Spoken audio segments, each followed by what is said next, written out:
to whether or not these teams want to play for early aggression or team fights. With champions like Vi and Xinjiao, that can be a little bit more, all around in terms of how they want to play the game off the board. It really does kind of force you to index in one direction or another. And ThunderTalk for the second game in a row will have the chance to kind of decide what direction they want to go in with that first pick.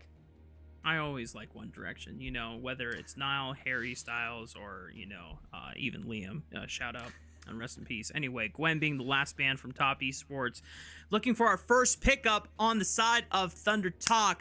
Now, we know that the last time they went for a jungle priority, which was the Vi. However, we cannot go for that because neither Vi, Xin are available from the Fearless mode being activated from the first game, but also Pantheon and Nefiri taken off the board. So, just going for the straight up Sion selection. You want to stay safe for Hoya on the top side. I understand that champion can be useful no matter what. Sejuani Yone is available. And that's something that ThunderTalk had prioritized a lot this year when given the opportunity to play it. I think it was a conscious decision by Top Esports to leave it up. I kind of assumed it was going to be the Yone first pick coming in there, but it will be that Sion again to stay safe. We will see what Top Esports want to prioritize. This is what I was talking about in terms of, the champions that were off the board. It kind of forces you to index one way or another, and Azir definitely kind of points in the direction of, hey, maybe we're going to be playing more for the team fights in this game than the early skirmishes like we did in game number 1. We'll see if they pair that up with a hyper carry-esque AD carry, or if they want to go for something a bit more complementary in the early game to kind of take some of the pressure off of Azir. Yeah, I mean, the fact you see a super tank like Sion locked in super early on, it kind of dissuades the AD carry lock-ins to be something more early game oriented or low damage. So Kalista kind of at least fits both the bill of early pressure and objective control, but also she is a champion that could build Blade of the Ruined King. So it's not the worst case scenario if you have to be, taking a lot of spears out of a giant Sion come late game. Yeah, if you want to complement the Azir, this is definitely the pick to do so. Lucian Nami's going to be the answer. The other thing that I thought was left up that could have been interesting was the Xayah Rakan, if you wanted to go for that with the pressure they could generate. But I really like kind of throwing down the gauntlet. JackeyLove had a phenomenal game in game number 1, was up 5k gold, 95% KP, completely dominated the first game of this series. Give him the tempo and the pressure to be able to do that once again here in game number 2, especially with the form that he's been in as of late. Obviously 1xN and Feather will have their chance to be able to answer, but it's definitely going to be some action in the bot lane once again, I would imagine, from these two. Yeah, and Top Esports going with the Kalista-Renata combo means that they have so much powerful disengage right now, Kman. So they are able to at least receive strong engage setups from the side of ThunderTalk between the Emperor's Divide and the Hostile Takeover and the kiting ability from Kalista. So now, if you're ThunderTalk, you want some guaranteed lockdowns so that you can get a chance to get a trap sprung onto something super, super slippery like the Kalista, or even to an extent, something like an Azir as well, which is why Top Esports are trying to remove some of those huge backline diving options like the Yone. The fact that they didn't lock it in for themselves in the first round means that they're not going to get a chance to look for it in the second round. Yeah, I think they're just taking away, right now, comfort for ThunderTalk. Yone is SeTab's most played champion across his entire career, and then the Zyra has been the thing that you want to think about. XiaoHuanGren's best game in the LPL so far was absolutely on that Zyra, and so you just want to take away the things you feel comfortable on. The Skarner ban felt obvious to me coming in here. Perhaps you could just look to take away something like Sejuani. Sejuani Azir has been pretty popular combo, but we could actually see the top lane locked in early here, and could be saving jungle for counter pick on Top Esports. Don't get to see that much, but it's the Cassante. Wow. Kind of surprising here. A champion that has fallen out of popularity quite a bit as of late, with some other options being available, but 369 is going to opt into it here, and we'll see if he can generate some tempo on the top side going into this Sion, but most likely going to be much more weak side this game, I would imagine. Well, it goes to show that ThunderTalk were at least very well aware of what 369 was definitely inclined to picking into the Sion by already sniping out the Ornn and removing what probably would have been a better tank option with powerful engage utility on top of it. ThunderTalk, rounding out their composition, looks like a Poppy for XiaoHuanGren and a LeBlanc. Oh, baby! Oh, now we're talking, Kman. Yeah, that excites me. That crew... Ooh, and I was going to say, they're saving last pick for jungle for a reason. I want to see something fun and aggressive. I don't want to see a Sejuani lock in on R5. That's not what we save R5 for. We want to see something more fun. Come on. Oh, I mean, I would be down for this as well. Give me the Belveth or give me the Talon! Yes! Okay! Owner debuted Talon this split for the competitive season of 2025. It has been a hot minute since we have seen Talon jungle competitively. I think it was the 2021 or the 2022 Worlds meta where a bunch of assassins were playing Bruiser with like Gore Drinker and Conquer, which is not very cash money, the most entertaining way of building assassins, but at least we get to see assassins in the jungle. And oh my goodness, Kanavi taking a look across the pond and looking at LCK and going, hey, Owner's pulling out a Talon game. I want to pull out a Talon game now. Yeah, I mean, you got to be at least a little bit envious of what Owner was doing over there in the LCK. You got to go out and prove you're the best jungler in the world right now. You got to go out and, let everybody know. But I think, even from a construction standpoint, I like this Talon. It adds a level of aggressiveness that I think this comp really needed. The Kalista Renata obviously brings a little bit of it in the early game, but Talon's going to have a lot to do in this game, and I'm really interested to see where things go. Honestly, I'm looking at the draft for ThunderTalk, and we talked about indexing one way or another. We talked about wanting to play towards either early or late game. They picked early game. They said, we need to snowball. We need to be able to pick this up as quickly as possible. A lot of eyes are going to be on the bottom side of the map for me, the Lucian Nami, but SeTab as well on this LeBlanc. He's known as an assassin player. Let's see if he can match the other assassin on the other side and create his own advantage. That's right. And I'm double checking the Talon stats for across season 15 or the year of 2025. We have actually before Owner, there is a couple other games, but they were in tier 2 teams. Okay. So Owner is the only competitive Talon in tier 1 that has been played so far. Kanavi now gets to add his name to the list of competitive Talon games in tier 1. We're going to see how he's able to play it out. Now, just to kind of borrow from what some of the other Talons have built in the past, as we talked about it before, it was mostly a Bruiser build with Gore Drinker into the likes of Black Cleaver. Owner built Eclipse and Black Cleaver and then into Serpent's Fang because there was a lot of shielding on the other team, which I find very based. I love Serpent's Fang. I'm a Serpent's Fang peddler, Kman. I don't know if you knew this, but I love getting that item on lock whenever it is a strong possibility, because if anything bugs me the most is when I'm about to kill someone on the Rift and then Barrier comes up or Ivern Shield pops up and I'm just like, no, I need to just delete it right now. Hey, I don't blame you. When you see that health bar go low, you want to see it go to 0. That's the whole point. What's that random extra gray part on the health bar? I don't like seeing that, so I don't blame you one bit, but looking at the early pathing here, Kanavi already playing like a complete nuisance. Hoya having to spend a lot of time helping XiaoHuanGren take his Raptors to start off here, but that means that Kanavi is going to be pretty delayed on the clear here, already kind of expecting that on the Talon, but if anything, that confirms it a bit as we kind of see the tempo going in the favor of ThunderTalk. But, I talked about it in draft. If ThunderTalk do nothing in this early game, especially pre-level 6, I think things become very difficult for them. You're already looking at a LeBlanc that really wants to try and fight as early as possible in a Azir that can't really match that as quickly as you would want. You've got a Lucian Nami. We're seeing some pressure go down by top esports, and if they're just going to be pushing in this bot lane 2v2, things are already going to get pretty dicey overall for TT. Kanavi just flashed over the Dragon Pit. He said screw mobility at the moment because he's going to get access to his E, which will allow him to parkour back over the wall to safety. So this flash, I mean, it's definitely funny, but he knows that he's not going to really need it anytime soon. He's just trying to counter jungle and get back as many camps as possible since XiaoHuanGren was poaching all of his own on the top side of the map. And the real issue here is that now this bot lane is in a little bit of danger. We see Poppy pathing down, but it's level 3 for Kanavi, and so he's going to kind of be able to do whatever he wants. We could see XiaoHuanGren just looking around going, hey, where'd all my stuff go? It's not here anymore. I guess he doesn't know yet. He's taking Raptors, I don't think he's probably expecting to path down, but you're right, that flash being burned doesn't really matter because Talon can just jump over the wall anyways, and the pings. There's the missing ping! He's like, what the heck? The single question mark ping. Oh no, it's the small joys in life. Oh my goodness. It's cinema. Oh, Creme though, going in a little bit. SeTab actually getting pretty low here. Does he have a kill? Is he gonna flash? Oh, that was close.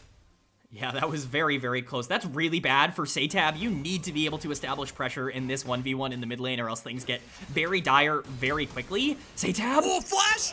Committed bolt. SeTab gets the 1v1 on the LeBlanc. I wasn't sure he had enough mana to make that play, but he has just enough and he's going to be able to pull off the 1v1 kill. You know, ask and you shall receive for some pressure coming out of the mid lane. Great job by SeTab. We know him as an assassin player. You know, he's kind of living up to that billing right now, feeling a lot more comfortable on this LeBlanc than he did previously on the Talia. I'm actually curious if we've seen other LeBlanc games this split, if not, you know, competitively. I already did my little bit of talon research. I might cook here. Kman, yeah, keep the chat busy and occupied while I do some investigating. No, for sure. Kanavi continuing to take away as much as possible from XiaoHuanGren, who's looking to re-invade. All of this has equalized out to a gold neutrality in the jungle there, but I think that generally is always going to favor top esports in the way that this game is structured. That being said, LeBlanc is now pretty massive in the mid lane. You know, basically a full level up here with both teleports burned. A bad trade for Creme could be disastrous for the Azir being able to play through this mid game even a little bit. That being said, we know that LeBlanc doesn't necessarily, you know, benefit a lot from these mid game skirmishes. We'll see if SeTab wants to full commit here. Just a lot of damage. Wow. I mean, Creme is... I'm not sure if it's supposed to swing this way, where Creme wants to shift in aggressively and close the distance against the LeBlanc, even when she distorts back, but at least SeTab seemingly getting the better of these trades so far against Creme. XiaoHuanGren has no idea that Kanavi is about to poach these wolves, but he might have an idea, and now he gets a chance to spot it out. He's like, hey guys, there's a talon. Get this guy.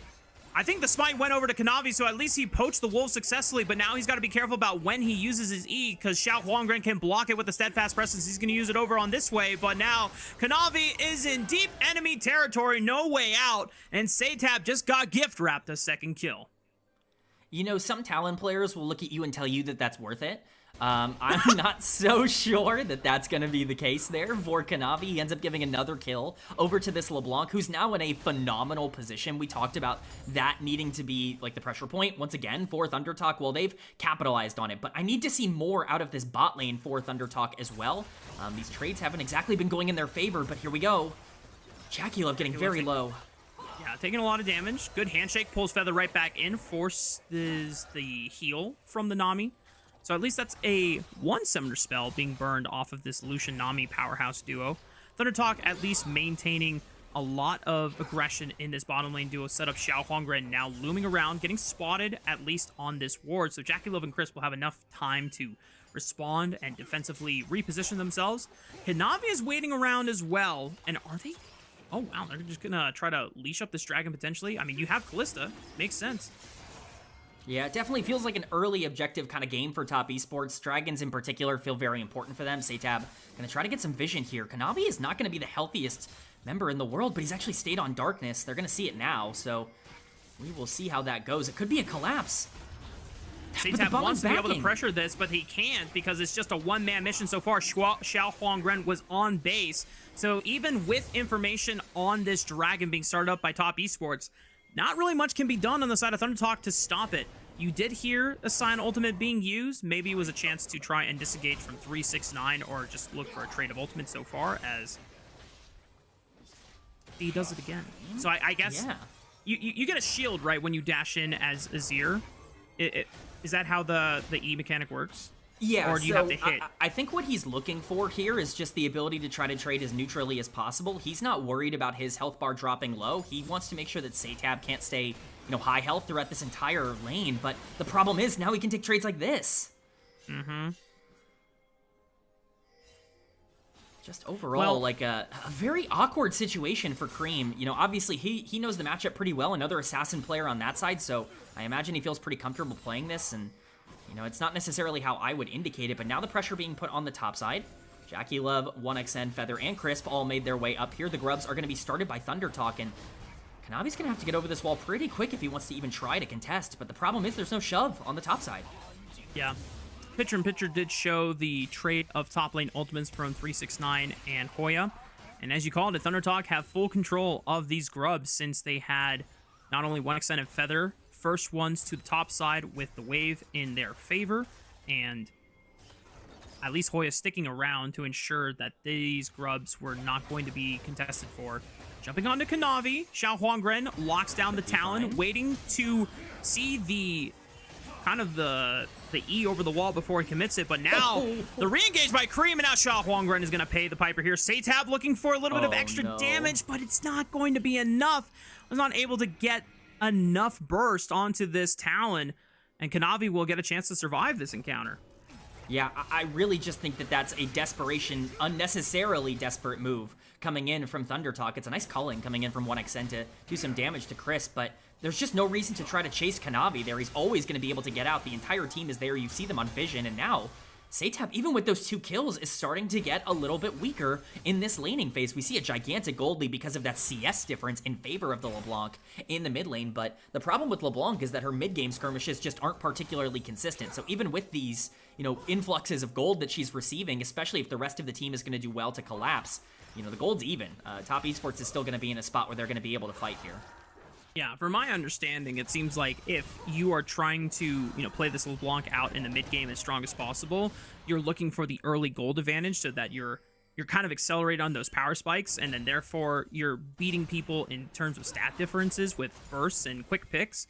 The only time that I see LeBlanc can still be strong if it's not the early game and, the accelerated mid game spike is when we've seen it LeBlanc in the past go to late game when she's on like 3 or 4 items, and then you're just kind of a glorified poke machine. You go in with your distortion, try to get your QRE, see if you can chunk someone out before a big important fight, and then try to gain a numbers advantage that way.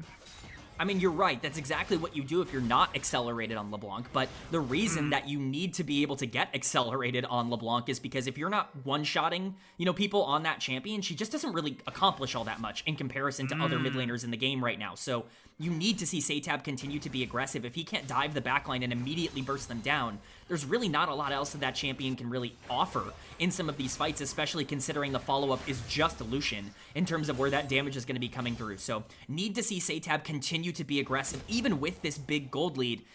Creme is still going to have a ton of consistent damage in these skirmishes, which could give Top Esports some favor. Again, gold lead basically neutral, no objectives on the map to be able to take right now. Dragon is up in 1 minute, and that will be Top Esports' second if they want to go for it, but at least for now, I don't imagine they want to overextend and risk things too much here. Sure. Well, while we do have some time, as Creme takes a bit of a nasty amount of burst from SeTab on the back end of that trade, I did find out what other LeBlanc games were played, not just in LPL, but across, Tier 1 pro play. SeTab did debut the LeBlanc earlier in the split against Invictus Gaming. It was against Rookies Talia. Unfortunately for them, they did not win. And meanwhile, SeTab is in a world of trouble. Thanks to the clone passive, is at least able to get away from Kanavi's grasp. And now with XiaoHuanGren arriving to the party, Creme is in a world of trouble. Maybe can at least get one more butt stab, but he's not going to find it because SeTab is able to dip around the soldiers. And it's another double kill for the LeBlanc. It's absolutely gorgeous from the mid-jungle duo there of ThunderTalk. Not only is XiaoHuanGren in a perfect position to be able to capitalize, but he stays out of vision the entire time. SeTab ends up dodging around and gets right back into range for Feather to be able to give him the heal that lets him survive the burn damage coming in from Creme. It's gorgeously played, and that's actually a really big positive now for ThunderTalk, who should have all the tempo they need in order to push forward here, but because of the backs needing to come in, it's actually Top Esports who's going to get to this dragon first. I mean, this LeBlanc is nearly 30 CS ahead of the Azir, 2,000 gold overall ahead. Ludens has already been completed, 8 seals on the dark, or 8 stacks on the dark seal, I should say. I mean, this is a great position if you want to get this LeBlanc to be your main win condition now in the mid game where she's accelerated, and 369 is tanky. But he could be in a world of trouble if there is another chain. But it's the steadfast presence that pumps 369 into the wall, forcing him to flash. Getting slowed by the hammer shock, but here comes Kanavi, but 369 already gets popped. XiaoHuanGren trying to survive as long as possible, and Kanavi just doesn't do enough damage. He gets super close, but with the triumph coming in, XiaoHuanGren still lives to tell the tale. Yeah, you can see the rest of the team hoping and praying to get down there fast enough to be able to collapse, and they're just not able to do it. That's 5 kills on SeTab's LeBlanc now, and you are looking at a very, very dangerous champion. JackeyLove and Crisp gonna try to push it in, but we'll see the replay here of this mid lane fight we saw a couple of minutes ago. It looked pretty good here for Top Esports at the start, but SeTab doing a perfect job to kite out exactly to the Poppy, who again was in darkness that entire time. A perfect CC layering to not allow Kanavi to move an inch, and then you can see SeTab here dodging around from the soldiers as much as possible, dashing in to get the heal from Feather, and then dashing back to stay out of range. It's just great stuff coming in, and this is the kind of execution that we need and the hype that we need in a series like this. I need that as a GIF expeditiously. That is like on the same level as the Leonardo DiCaprio pointing meme as well. So that it's nice to see the ThunderTalk coach so exhilarated and so excited, because this is a very convincing game state to be in as ThunderTalk. 3,000 gold ahead against Top Esports. You know, if we want to put some disclosures on top of the game so far, the fact that Kanavi has not been great on his timers as this talent so far, you know, that might be a side discussion, but you know what? ThunderTalk are up, baby, and that's all that matters. Absolutely right. Like, ThunderTalk have the advantage and have the tempo in this game, which is what we talked about them needing to have, as we can see them utilize it to not only start taking this dragon, but take the tier 1 mid lane as well. We're going to see SeTab potentially looking for another play. JackeyLove! That was close. I thought that was just a one-shot right there, and the fact that JackeyLove didn't even pop the barrier, I mean, I wouldn't have that kind of composure myself. I would have burned so many summoner spells right there. He's got the math done in his head. He's calculated every scenario. He knows every outcome, and he understands that he doesn't need to burn it there. But I will say one thing for Top Esports that I think you can, you know, kind of point in their favor is that I don't really think the ThunderTalk comp scales particularly well. You're not looking at a team fight that is consistent really in any way, especially if 1xN doesn't start getting some consistent gold here. But they're going to continue to pressure and take everything on the map like they're taking this Rift Herald right now. We might not even get to the stage where they care about the 5v5s, and even if we do get there, again, SeTab could just blow up the backline in the first place, but really the name of the game for Top Esports now is Creme, and whether or not this Azir can get online. Yeah. So I want to look ahead, Kman, and start, you know, theorizing potential timelines just from the state of this game. ThunderTalk are relatively overall 3,000 gold ahead. Creme should be fine. So, with that being said, wait, hang on. What are we doing? Okay, Rift Herald is going to crash in. Creme is under pressure at the moment. There's going to be 3 people arriving to the top side. This is a lot of members invested over for a potential tier 2 crash and just trying to accelerate the gold as much as possible. Nice knock up onto Creme.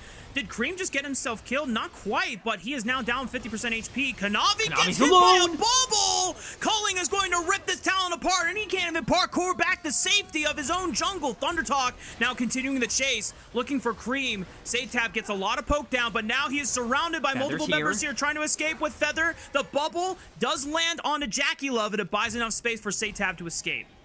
Yeah, that was actually very, very close. You might not see it in terms of the health bar, but a ton of arrows stacked up in there by JackeyLove, and that execute was coming in very, very shortly on the LeBlanc, so really nice bailout there from Feather, but what a fight in general from Feather to be able to pick up Kanavi earlier on. The perfect bubble coming into lockdown Talon. That's his weakness as a champion. You see him, he's dead. There is no way to outplay that if you are Talon, so especially with this Eclipse built as the first item, there's not really going to be a ton of survivability, and it's just more positive plays going into the pocket of ThunderTalk, and if they continue to get gold on priority targets like Lucian in these fights, all of a sudden, that late game that we're worried about becomes a little bit easier and a little bit more playable overall for ThunderTalk, but with Otacon being the next major objective coming up alongside Dragon in 2 minutes, we're going to see that priority going that way, but Kanavi again just jumping in, no vision, no way to know what's going on. I imagine he just jumps over the wall right into the bubble there, and it's just disgusting. Too much CC, too much damage. There's no way for him to be able to make it out, and this is the advantage that ThunderTalk have been able to generate because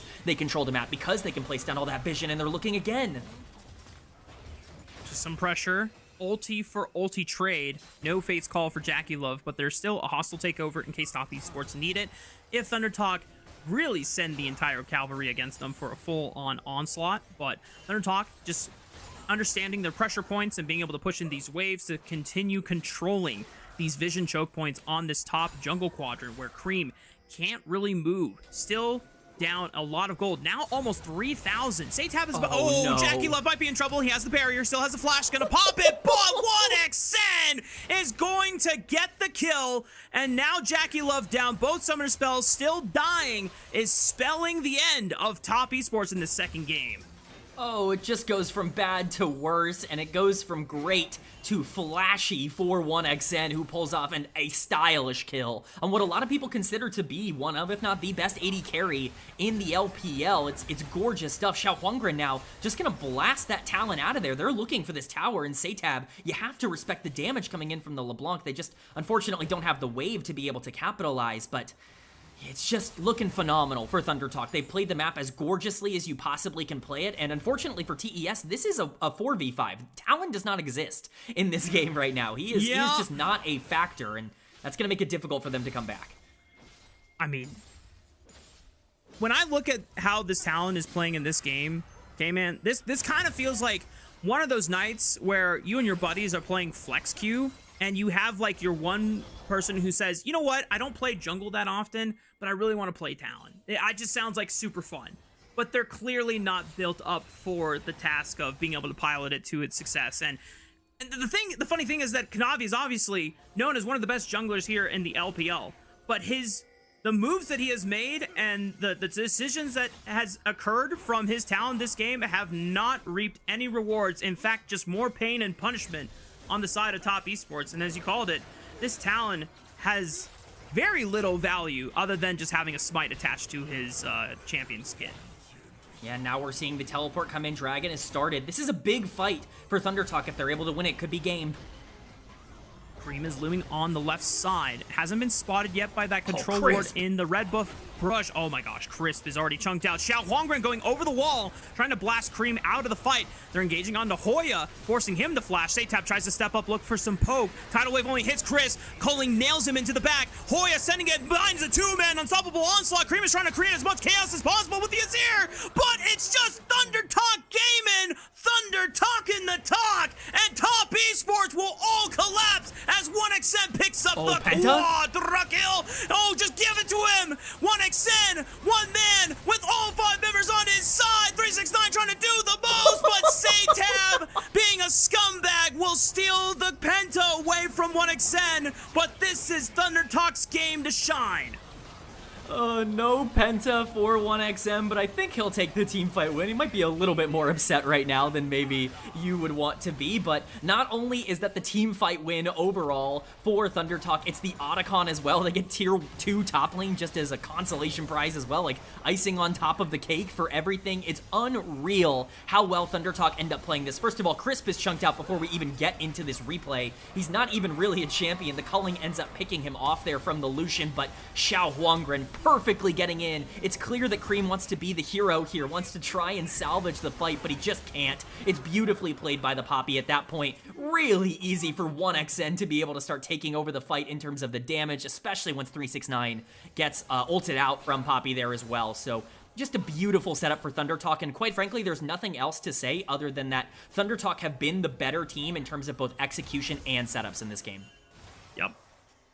Oh, Kanavi. And it has really just bled from the advantages both mid lane and jungle were able to secure for themselves in this game. And this is what I wanted to get ahead of, you know, a few minutes ago before the game really broke wide open in favor of ThunderTalk. Top esports, in their losses, you know, we had asked the question at the top of the series day, is it JackeyLove's fault, you know, or are there other individuals at fault here? And, you know, the conclusion that we found is that it's really when Kanavi and one other person from the top side of the map are, you know, dasherishly behind. Well, Kman, what has happened exactly this game? I'm not even sure you can call Kanavi behind because I'm not even sure he's in the game still. It feels like this talent is just completely disconnected. Yeah, I mean, just dashing in over and over again. We could potentially see a play though. 369's on the flank. Hoya's gonna lead the charge. Oh, it's just too easy. JackeyLove can't do anything, and Kanavi is just throwing paper clips at the rest of ThunderTalk with these daggers as they are just not really doing any resilience of damage, and Top Esports are crumbling through the bottom side of the map. I'd be damned if ThunderTalk would just want to end the game right here, right now. Yeah, this should be the end for ThunderTalk. This should be them picking up a Game 2 victory. They don't want to go for it, though. They don't want to overextend. Crisp coming up in 1 second here. JackeyLove up in 10 as well, so they didn't feel that they could close out in time. But you know what a little bit of a negative play might be for Top Esports? Sending your one frontliner on a gigantic flank into the backline and then forcing Kalista to step up. Maybe that's not the play overall for TES. It didn't really end up working out for them in the end, but you're absolutely right. This game is all but done and dusted in favor of ThunderTalk. And when you want to talk about how they got here, I mean, you got to give SeTab a ton of credit, but 1xN has played out these late game team fights about as gorgeously as you possibly can. Everybody on ThunderTalk has been stepping up, and we wanted to see, we didn't need to see results. We didn't need to see them come out and take games. We wanted to see the process. Well, the process looked much better now that you've got SeTab on something that can move around in the middle of the map. Well, I think this just goes to show for ThunderTalk's upcoming series in the play-in stage that they should be very wary of a LeBlanc game from SeTab, because if he was able to play this well into Creme's Azir, I mean, imagine who else can step up to the plate that would be in that play-in spot against ThunderTalk. As yeah, that's some fried chicken on the menu for ThunderTalk. Another golden bird going their way. That's an all-out coming in from 369. He's looking here. Doesn't seem like he'll find too much, but we will overall just see what ThunderTalk can put together. You're absolutely right. I think at this point, the only thing they're fighting over is who's going to get more kills in this game, SeTab or 1xN. That's kind of the goal at this point. Who's going to be able to pick up as much as possible? It's just so difficult. 17-1 here for Top Esports. They found nothing on the map, and you highlighted it really well. This is the problem when you watch this, middle of the map fall behind in the early game. They don't play from behind particularly well. It's why they've struggled internationally, because when you go up against these teams that can more consistently win in the early game, do Top Esports have the answers to be able to bounce back from those situations? Right now, the answer to that is looking kind of like a no, and even against a team like ThunderTalk, that's already very concerning to me. Yep. That's why the community was mad about Top Esports internationally at first hand. However, SeTab could be in trouble here, and okay, that's a big bounty being shut down for Kanavi. Okay, well, we're gonna see how well they can make use of that kill for themselves. They eliminated a ton of stacks on the Medjay Soulstealer from SeTab, so a lot of gold going down the drain essentially for ThunderTalk, but it's still a 12,000 overall gold lead, so I don't know how much of that really matters, because whenever we looked at these games, Kman, in the past, teams that are down 10,000 gold or more never come back. It's very, very, very unlikely, like less than 5% chance of possibility of happening.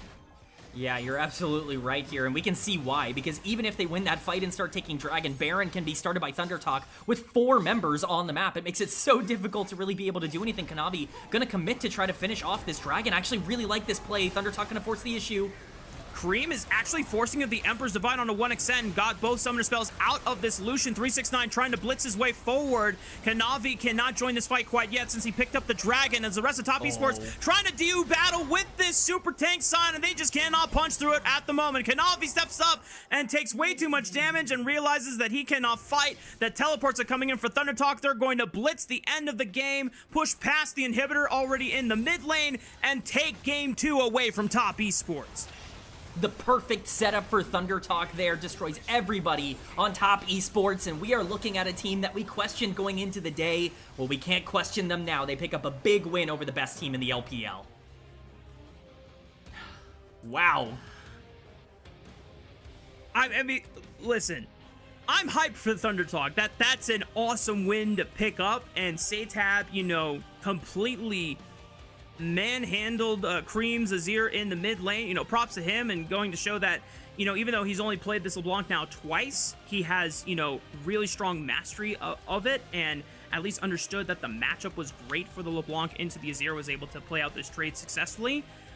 I cannot shy away from the fact that Kanavi's talon was one of the most useless things I've seen this split ever, and I don't know if Kanavi has at least played it in scrims and this was just a bad game, and there's everything that could have been a flip went the wrong scenario or the wrong outcome, right? But oh man, that one might have to go back to the drawing board for top esports.